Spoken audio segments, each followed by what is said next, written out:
AX9000, монструозный роутер игровой от Xiaomi. Вот как-то что-то они полезли в игровую индустрию, насколько у них это получилось. И кому это надо, зачем и стоит ли он своих денег, будем разбираться в этом обзоре. На канале Технозон. Поехали.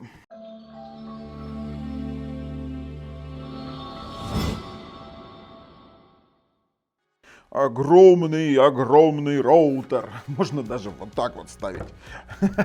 Как-то так, ребят. С активным охлаждением, на 12 усилителей. Вот на процессоре Qualcomm IPQ8072A с 4 ядра, с тактовой частотой 2,2 ГГц. У него также есть 2 NPU, которые они тут заявляются с частотой до 1,7 по техпроцессу 14 нанометров. И все вроде бы круто. ОЗУ 1 гигабайт, ПЗУ 256. Но для чего это все нам нужно? Вот это вот вопрос второй. Почему? Потому что сразу вам скажу, я в простых тестах, которые я проводил, на тесты скорости, на тесты покрытия, я вообще никакой разницы не обнаружил по сравнению с роутером Xiaomi AX6000. Вот вообще никакой. То есть, что там он с Wi-Fi 6 на внешний мир дает 1,7 гигабит, что там 1,7 гигабит. Игровая приоритизация, о которой они говорят, допустим, там игровой диапазон, то есть он трехдиапазонный. Вот этот роутер трехдиапазонный. Есть 2,4, одна сеть 5 ГГц и вторая сеть 5 ГГц гейминг. Так вот, что же они сделали? Они взяли, разделили сети 5 ГГц, одну сделали слабопроизводительную до 80 МГц, при этом с каналами там, с низкопроизводительными, и другую сеть создали гейминг с высокопроизводительными каналами 160 МГц, и туда сделали поддержку 4096 QAM. В слабопроизводительной есть только 1024 QAM. Ну, это вся его игровая направленность. Чтобы там получить какое-то преимущество в пингах, или были опции, например, приоритизации трафика, ничего в нем такого нет. Вот просто, вот это обыкновенная настройка китайского роутера на китайском языке, которую я вам чуть позже в обзоре покажу. Но при этом роутер стоящий в том плане, что... А знаете, что у него классно? Когда вы удаляетесь на определенное расстояние, он практически не теряет свое покрытие, вернее, свою производительность, и именно из-за вот этих вот 12 усилителей. Но тут есть один момент. Например, если взять роутер AX6000 от Xiaomi и взять, например, 30 метров от условной дистанции покрытия, то через 30 метров у AX6000 упадет производительность, ну, там до 60%, да? То здесь он будет держать практически 100% или там до 90% упадет, но как только вы перешагнули там 30 метров, условных 30 метров, AX6000 падает в ноль, и AX9000 тоже падает в ноль. Только он держит до определенного расстояния конкретно максимальную производительность. Все, вот это вот разницу, то, что я заметил. Есть USB 3.0, все это вам покажу на распаковочке. Ну, давайте так, есть USB 3.0, есть кнопка Mesh, есть у нас 2,5 гигабит порт на внешний мир, есть тоже еще один WAN порт на 1 гигабит. В принципе, можете использовать либо тот, вообще не столь суть важно. И 3 LAN порта, которые у нас для подключения периферийных устройств. Плюс блок питания на 12 вольт 4 ампера. Он, кстати, еще и с активным охлаждением. И светится прикольно сверху. Ну и выглядит монструозно. Ладно, хрен с ним, давайте его отставим, посмотрим, сколько же он стоит. Смотрим, ребятки, смотрим. 263 бакса, это его за такую цену брал из Китая. Там 12 антенн у него, хрен с ним пишут. Ладно, давайте посмотрим, что же не такого рекламного за 263 бакса насовали нам, именно рекламы напихали. Так, картинки такие красивые, вау, все как красиво, и тут прям магазин. Ну, давайте, что они пишут? То, что я уже говорил, здесь IPQ8072, это Cortex A53, внешняя антенна с высоким коэффициентом усиления, активная теплоотдача. Ладно, слушайте, что еще они пишут? Они не пишут, что WAN 2.5. Ну, наверное, ошибка, потому что здесь WAN реальный 2.5 мы в тестах покажем. Заявленная пропускная скоростная способность для 5,2 ГГц, для 5 ГГц они заявляют 4804 мегабит в секунду для высокопроизводительной сети и для низкопроизводительной 2402 мегабит в секунду, для 2.4 1148. будем подтверждаться тестами. Хотя это, чтобы вы понимали, суммарно возможная скорость всех устройств в сети. Ну, такой теоретический показатель, который они вечно приводят. Что еще они здесь приводят? Да ничего. ABG, NAC и AX поддержка. Так. Вот, видите, они даже расписали каналы разделения. Вот оно, о чем идет речь, то, о чем я вам говорил. Конечно же, есть поддержка OFDM, есть поддержка у нас BSS Coloring. Ну, здесь об этом тоже там мало чего пишут. А нет, пишут, BSS Coloring есть, QPSK есть, 16 QAM. И да, вот есть разделение режима модуляции. Есть разделение, где у нас здесь? Они не разделяют QAM по антеннам, по модулям. Ну, как-то так, ребят, ну смотрите. Как я уже говорил, 263 бакса стоит этот роутер, а AX6000 стоит 123. И казалось бы, AX6000 у нас основан на Qualcomm IPQ5018, по-моему, уже, честно говоря, не помню. При этом он работает точно так же, как и этот роутер. Я думаю, что вот это вот овер до хрена. Это вот я вам сразу говорю. Ссылочку на проверенного продавца я, конечно же, размещу в описании под видео.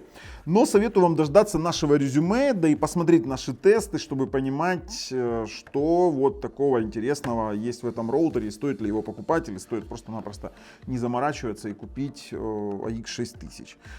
Да, я думаю, что AX3600 пойдет для таких целей, потому что у людей нет 2,5 гигабита канал.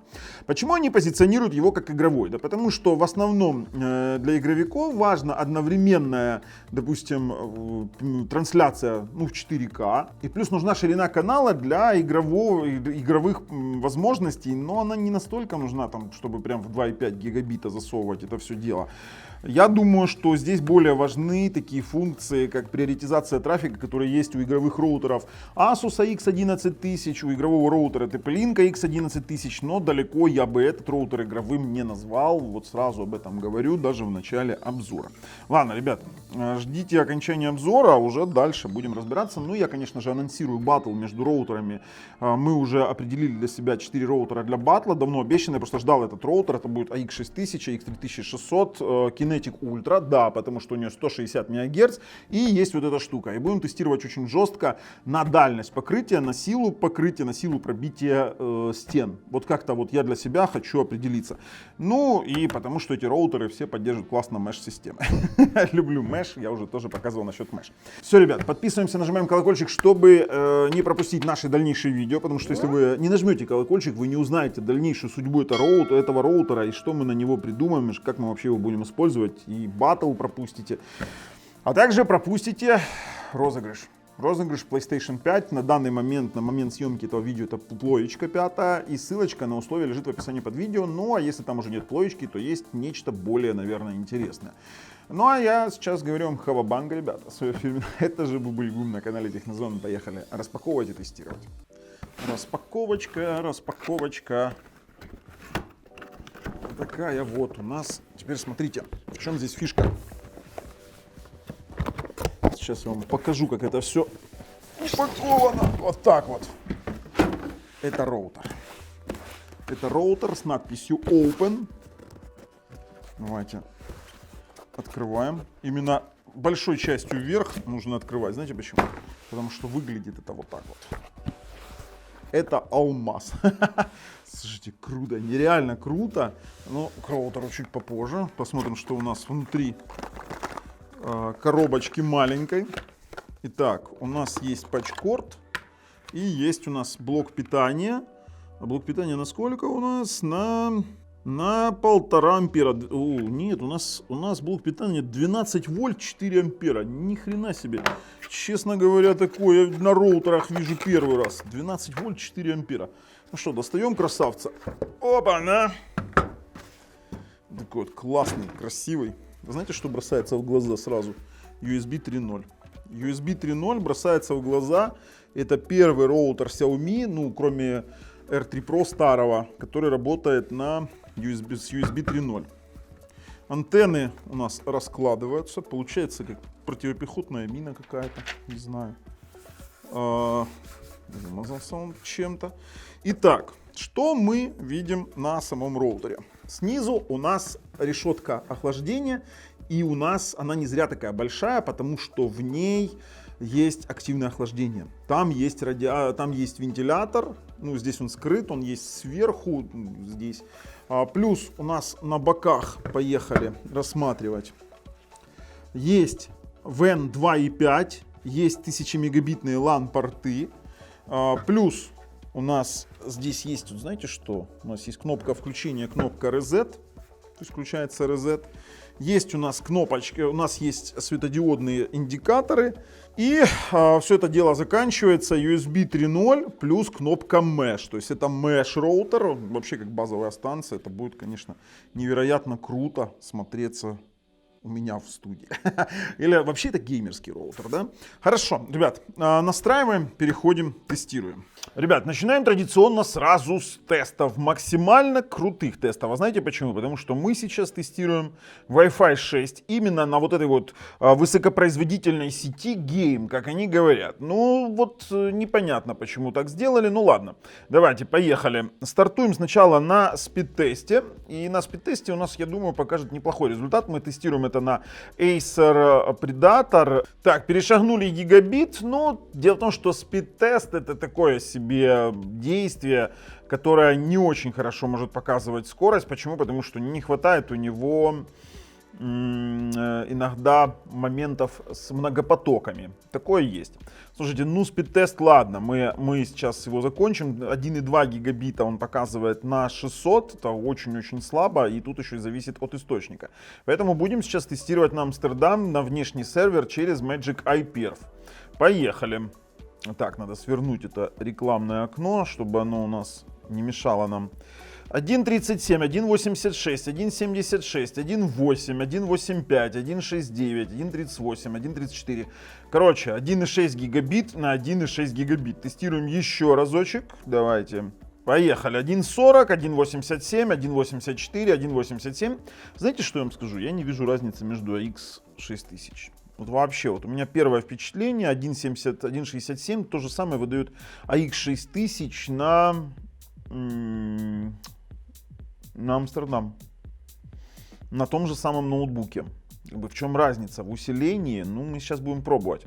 Ладно, хорошо. Давайте переключимся на сеть низкопроизводительную, как они говорят. То есть у нас два бенда, насколько вы помните, да, и пробуем еще раз то же самое, на тот же самый сервер, на том же самом ноутбуке. И я думаю, что там ограничено гигабитом, потому что там нет 160 МГц. Дальше увидите в самом узоре. Блин, да, вот гигабит. 1.01, 1.01, 1.01. Это максимум, что он может выдать. 1.02. Все понятно, короче. Разделили сетки. Какой-то маркетинг дебильный, непонятный. Вставили USB 3.0. Ладно, слушайте, ну давайте мы без эмоций должны это все оттестировать. Но Wi-Fi неплох. Wi-Fi неплох на обоих сетях. Включаем еще раз высокопроизводительную сеть, эту самую. Еще раз спид-тест для того, чтобы результат, скажем так, устаканить. Гигабит перешагнул, 1.2. Ну, максимум, что на спид-тесте 1.3, максимум, что на спид-тесте получал 1.7. Ну, вот 1.4, 1.5 даже. Вот 1.4 на спид-тесте. Это хороший показатель. Даже здесь гигабит мы перешагнули, все нормально. То есть этот Wi-Fi, да, он производительный. Но теперь вот вопрос. Мы сейчас оттестируем на этом производительном Wi-Fi еще смартфон. Проверяем, чтобы у нас было подключено к правильной сети. Вот она, Game.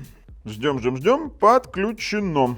И через тот же самый Magic iPerf, на те же самые сервера в Амстердаме, ну правда 60 потоков, сейчас попробуем еще увеличить количество потоков, поехали. 2.24 в пике, 1.38, 1.22, 1.33, 1.05, 1.23, 1.10, да, у меня такой смартфон, у меня OnePlus 9 Pro. Ребят, ну да, неплохо, для смартфона так вообще огонь. Давайте увеличим количество потоков и посмотрим, это его предел или не его предел. То есть 2.5 порт работает, он честный, он чистый, так, 2.71, ну 2.71 это он из кэша что-то догнал, ну больше гигабита, стабильно больше гигабита выдает 1.28, все норм. А вот теперь я хочу на том же смартфоне сравнить с низкопроизводительной сетью, как они это заявляют, 5 ГГц, подключаемся. И пробуем сразу же на Magic iPerf на другой сети 5 ГГц, на первой сети. И получаем здесь 1.787, 702, на 30%, на 40% медленнее, чем высокопроизводительная сеть игровая. Слушайте, ну хорошо, давайте мы сразу проверим здесь еще и 2.4 диапазон, он как бы меня меньше всего волнует. И проверим, да, именно усиление этого роутера. Вот дело в том, что делал, когда на X6000, я знаю, насколько там падение было. Мы сейчас небольшое сравнение сделаем. Давайте в 2.4 диапазоне проверяем. Подключено. Ну, здесь мы, конечно же, потоков поставим где-то 40. И посмотрим, как он в 2.4 диапазоне справляется. Та-дам! 2.4. Это 2.4? Да ладно! 130, 64, но он многопоток, конечно, не вытягивает в 2.4, но 220 на 118. В 2.4, я в шоке. Я в тихом шоке. Ну подождите, спид-тест. Мне аж, блин, интересно стало. Давайте в 2.4 я прям аж подвис. Давайте, поехали. Вот в спид-тесте 130 мегабит на загрузку в спид-тесте. Да ладно, так не бывает. Огонь, огонь, 130 на загрузку. Фух, и 130 на выгрузку. Неплохо, для 2.4 неплохо, очень неплохой. А вот теперь мы должны с вами создать такой момент и протестировать сейчас LAN to Wi-Fi. И понять, ну, допустим, у нас там гигабитный LAN, и понять, насколько это все правильно работает. Создаем сервер на смартфоне. Создали простой сервер. На компьютере мы начинаем тестировать с обыкновенного кабеля на вот этот вот смартфон. И посмотрим, насколько он работает нормально. Давайте, так как мы сейчас в 2.4, попробуем в 2.4. Так, пошел коннект. 210, 113, 133. Да, мы подтверждаем, что 2.4, сейчас мы включим, что реклама там висит. Мы подтверждаем, что 2.4 у нас выдает 142 на 139. То есть 2.4 здесь реально крут. При этом на, давайте сейчас потоков штук 50 поставим еще. 235, 158, 138, 161, 2.4 еще больше дает. То есть 2.4 диапазон здесь отрабатывает отлично.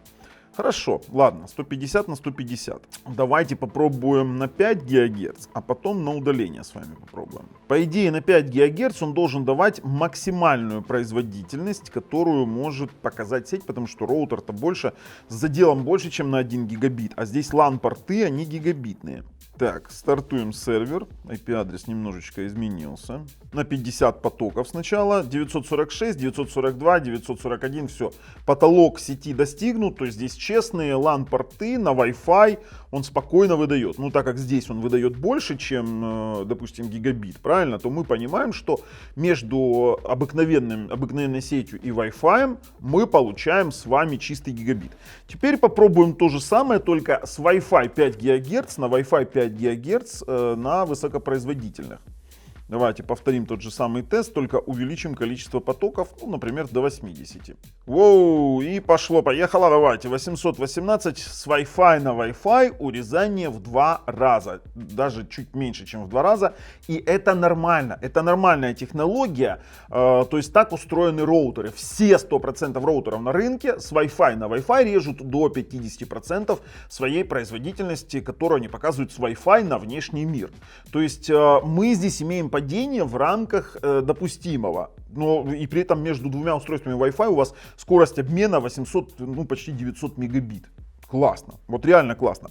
Слушайте, ну что же нам теперь делать? Нам нужно сейчас включить LAN, создать сервачок. И на один поток будем сейчас мы создадим сервер. Создали сервер.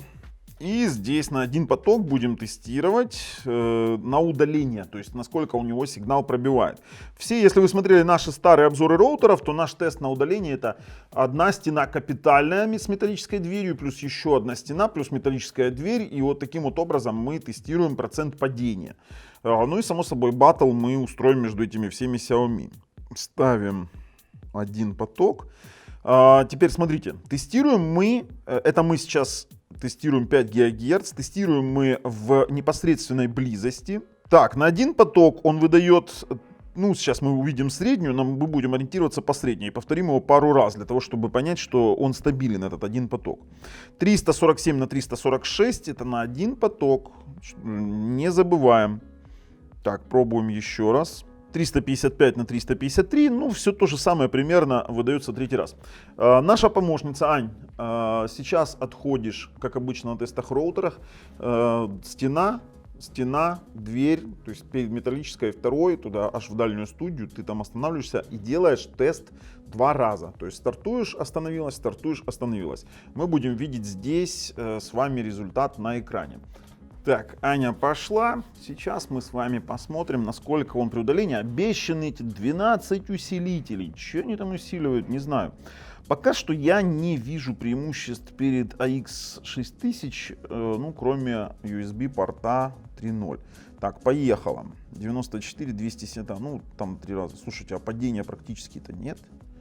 То есть первый у нас был 289. Давай еще раз. Еще разок. Да. Усилители здесь, конечно, сумасшедшие. 320 мегабит. Слушайте, ну, практически не упало покрытие. Ань, давай чуть-чуть усиливать. Уходи аж туда, в ту комнату, где стоит Mesh AX3600. Ну, ребят, он практически не упал. На наших обычных тестах у нас падала производительность до 40-50%.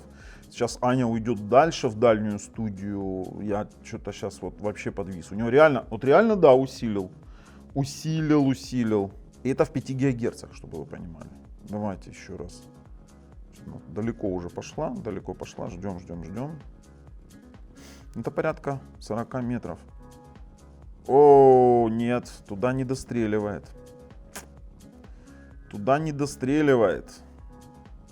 Как-то вот резко, знаете, ну сейчас еще раз она попробует.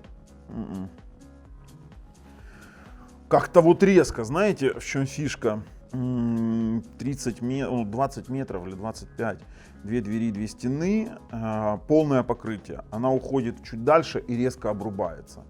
Вот это вот факт такой интересный. Слышишь, а очень интересный эффект получается. Ты уходишь туда дальше, и он резко падает скорость вообще в ноль. То есть вот она максимальное покрытие на нашей контрольной точке, а потом ты уходишь чуть дальше и вообще в ноль падает. Ну, я понимаю, что там еще дополнительная дверь. А ну давай сюда сейчас в 2,4 ГГц проверим. Но как бы интересный эффект. Сейчас попробуем 2,4 ГГц. Переключаемся. Давай еще раз иди. Сейчас мы здесь в один поток базово тестируем. 60, 100. Ну, сейчас он поднимется, среднюю получим. 2,4, конечно, плавает. Вот почему не люблю 2,4 диапазон? Потому что там все постоянно плавает. Ну, в районе 100 мегабит. Идешь сначала первая точка, делаешь 2 раза, а потом вот эта вот контрольная новая точка усиленная. Но я чувствую, надо будет баттл делать между роутерами, потому что я разницы между вот этим вот AX9000 и AX6000 не вижу пока. Как бы знаете, в чем фишка? Что получается, усилители у нас работают на то, чтобы вот в такой же зоне покрытия обеспечить... Сейчас что-то я не понял, это 2,4? Что это за показатели? Она что? Он, наверное, знаете что? При отдалении переключился на 5 ГГц. Это, блин, интересная тема. И все, она пошла на вторую контрольную точку, и 5 ГГц вывалилась в ноль. Фу. Ну, не в ноль, в какие-то килобиты. Он переключился на 5 ГГц. Ребят, сейчас она придет, будем смотреть. Как бы, ну, вот имеем, что имеем. Пока Аня идет, вообще его слышно. У него есть активное охлаждение, но его практически не слышно. Оно тихо-тихо. Хотя у активного охлаждения тоже свои минусы. Это то, что он будет дубасить туда пыль. Слушай, а он переключился походу на 5 ГГц. А ну-ка, дай мне автоматически. Да, ты правильно возле него стояла, но почему он начал выдавать? Да, он автоматом переключился на 5 ГГц при отдалении 2,4. Но это может быть связано с тем, что 2.4 у нас показывает, именно сюда подключен USB 3. И я вам сейчас это все дело буду показывать. Объясню почему. Но теперь у меня есть вопрос. Если вы заявляете, что это игровой роутер, то по идее основная функция игровых роутеров — это приоритизация трафика. И это должно выражаться в разном пинге между вот этой вот сетью, допустим, высокопроизводительной, Wi-Fi сетью, и сетью простой. То есть, по сути, у нас два соединения должно быть одинаковых. И если мы запустим, допустим, тест на... Слушайте, у нас должен быть пинг даже абсолютно разные на этих сетях. Ну, смотрите, сейчас на Data Group у нас есть 18 пинг. Если мы переключимся на простой, я не думаю, что пинг изменится. А вот если при нагрузке двух сетей, что он покажет, это очень интересно. То есть, ну, приоритизация заключается в уменьшении пинга, потому что не так важен для игрового роутера ширина мега-супер-канала, ну, допустим, для стрима, да, понятно, как уменьшение пинга. Но здесь разницы пинга между двумя сетями абсолютно нет никакого. А вот сейчас мы попробуем с вами включить вот эту высокопроизводительную сеть. В консоли мы просто попингуем, давайте, попингуем какой-нибудь сервак и одновременно включим на Mac. У нас есть Mac рядышком стоит. И смотрите, у нас рядышком MacBook Air стоит на M1. Мы на ней включаем пинг. Давайте будем пинговать, допустим, тот же самый google.com. Ну, самый простой момент. Поехали. Пингуем google.com. Мы там видим сейчас 33-40, ну, в среднем 40 миллисекунд. И то же самое мы должны сделать здесь и увидеть с вами разницу в пинге. Так, поехало. А хотите прикол? У них разный вообще абсолютно пинг у сетей. Так. У нас получается там в среднем 40-37, а здесь у нас 31-34. Потому что параметры абсолютно одинаковые. Это все по 32 байта. А реально у сетей разный приоритет трафика. Имеем, что имеем. Конечно, тест, блин, такой себе. Интересный. Ладно, прерываем. То есть какая-то разница в трафике есть, хотя ее, конечно, измерять таким образом — это кощунство. Меня как захейтят сейчас, мама родная. Давайте еще попробуем на один и тот же сервак, допустим, вот на Data Group, одновременно тапнуть тест. Раз, два, три. И посмотрим, у кого приоритетнее будет все это действие. Пинг 18, пинг 19. Ну, все понятно, да, у сети высокопроизводительной больше приоритета, и по пингу в том числе. Даже 1 миллисекунда пинга иногда решает игровой процесс. Ну, ребят, имеем, что имеем. Конечно, тесты очень грубые. Тут я прошу меня не ругать. Если вы знаете, как протестировать, допустим, игровую приоритизацию, скажите, я обязательно потестирую дополнительно, но мы видим то, что мы видим. Но я хочу еще потестировать одну простую вещь. Дело в том, что сюда подключен у нас диск, сетевой диск. Но смотрите, в чем фишка. Он сейчас пишет, что он отключен, хотя он подключен был. Я сейчас на него посмотрел, он был заснувший. Это SSD-диск обыкновенный на USB 3. Я его перетыкнул, он завелся. Сейчас посмотрим, насколько подключение у нас заведется. Давайте попробуем. Слушайте, если он засыпает, я вам объясню, почему я вообще здесь не рассматриваю этот сетевой диск. Произошла ошибка. Ну что такое? Давайте попробуем подключить его заново. Сейчас посмотрим, что там есть у нас. Так, имя пользователя, пароль. Диск подключено, диск подключился. Но знаете, в чем здесь фишка? О, здесь даже файлик у меня есть. Вы видите, что у меня здесь нет файлов. При этом, если мы посмотрим на свойства, то занято 370 гигов и 102. Если вы включаете чистый диск, только форматнутый, то вы, в принципе, имеете полный доступ ко всему пространству. Если там были данные дополнительные, то получить доступ к этим данным через такой интерфейс, допустим, через Самбу, вы сможете только если вы установите приложение, допустим, Mi Wi-Fi, и подключите его в ваш роутер в это приложение и разрешите доступ к файлам.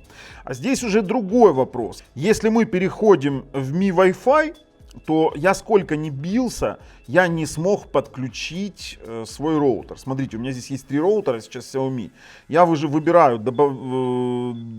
добавить роутер, он осуществляет поиск, и все заканчивается либо тем, что он не производит поиск роутера, он пишет, что такой не найден. Либо если находит, ты вводишь пароль администратора, он пишет, что не могу законнектиться. Это проблема, скорее всего, того, что его просто еще не добавили, либо не добавили поддержку нормальную в Mi Wi-Fi, либо еще что-то. Ну вот, пожалуйста, новый или отсоединенный роутер не обнаружен. Хотя у меня этого роутера в сети нет. Вот как мне быть? Ладно, пока он там что-то ищет, давайте попробуем покопировать с Самбы. И скорость копирования с Самбы 40, 50, 60 мегабайт в секунду, 60 максимально. Чтобы вы понимали, 60 мегабайт в секунду это 480 Mbps. Да, вы сможете смотреть в этом деле фильмы. Давайте еще раз, 60 мегабайт в секунду. Вы сможете смотреть фильмы, допустим, с этой Самбы, но все равно взаимодействовать с этой Самбой вам придется через внешние источники. Сейчас переместим обратно его. Давайте заменим. И посмотрим, скорость записи на него 46-48 мегабайт в секунду. Так, я отключаю Mi Wi-Fi, он к нему просто не коннектится. Смотрите, то есть вам все равно придется взаимодействовать. Либо компьютер должен на него закачивать, на эту Самбу, торренты или фильмы. DLNA сервера здесь нет. То есть здесь просто-напросто номинальная Самба, самая обыкновенная. Ничего вот сверхъестественного она нам не дает. Поэтому есть как есть. Переходим к интерфейсу управления. И здесь у нас все то же самое, как и у других роутеров. Вот, давайте. Само собой, я рассматриваю только китайские версии на китайском языке. Почему? Потому что в международных версиях обычно зарезают усилители. Смотрите, здесь мы сразу видим 3 сети. 5G Game, 5G, 2.4. Есть Google переводчик, в принципе он неплохо переводит, но смещаются ссылки. Если мы переходим дальше, вот мы видим здесь USB 3.0. И что здесь написано? Я вам сейчас переведу по-быстрому, что при наличии USB 3 интерфейса могут быть проблемы в 2.4 ГГц Wi-Fi. То есть вы поняли? То есть при подключении USB 3 диска, именно в USB 3, здесь имеется в виду не отключение самого USB 3 интерфейса, а переключение его в 2.0.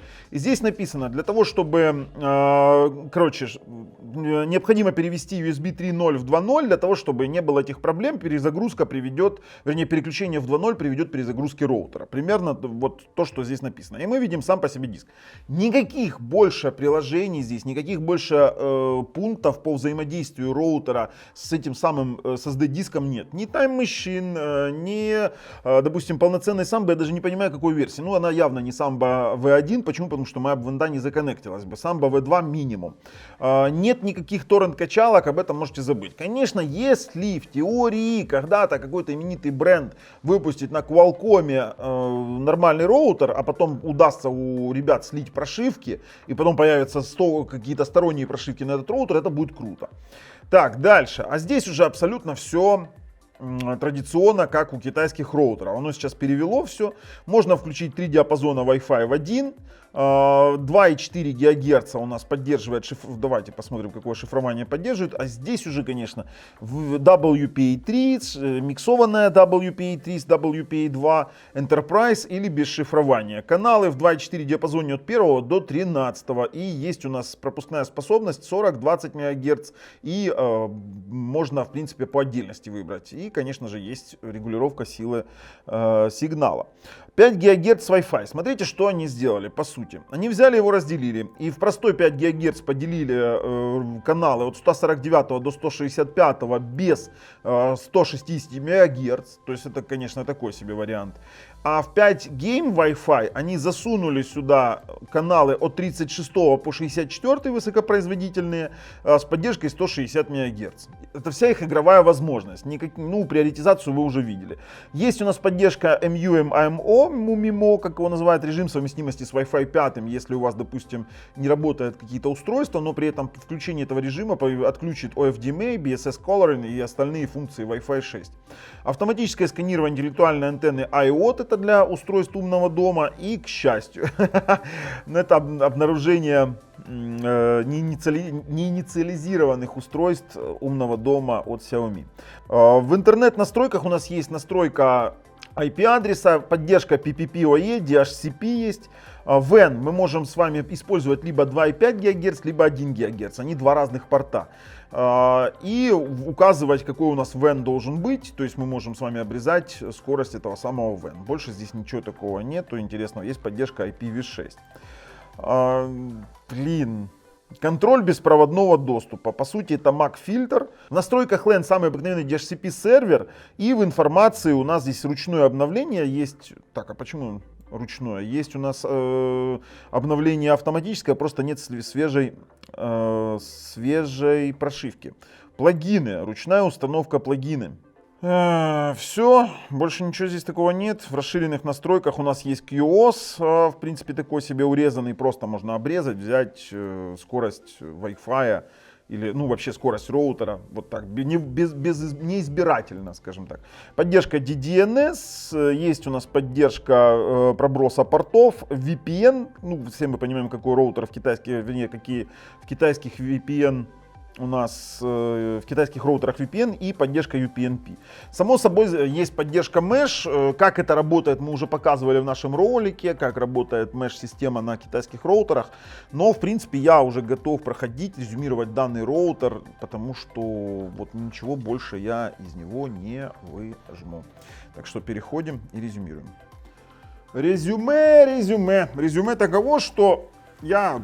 Вот первый раз говорю насчет Xiaomi роутеров, что я не рекомендую его, потому что это оверпроизводительность для непонятных целей. Если бы у него был 10-гигабитный порт и 2,5 гигабитные LAN порты, я бы еще понял. Или хотя бы все остальные порты 2,5, то я бы это тоже еще понял. Но получить клон AX6000 с немножко улучшенными характеристиками, с непонятным USB 3, с которым ничего практически нельзя сделать, и с невозможностью подключиться к Mi Wi-Fi, я понимаю, что когда-нибудь пофиксят. Но для меня это сомнительное приобретение за 236 баксов. Я думаю, что потратить на роутер такие деньги и получить неигровой роутер в конечном итоге я не вижу смысла. Вот я не рекомендую, а уже решать вам. Поэтому, если вам нравится то, что мы делаем, ставим пальцы вверх, если нет, пальцы вниз. Обязательно подписываемся. С вами был Бабл на канале Технозон. Пока.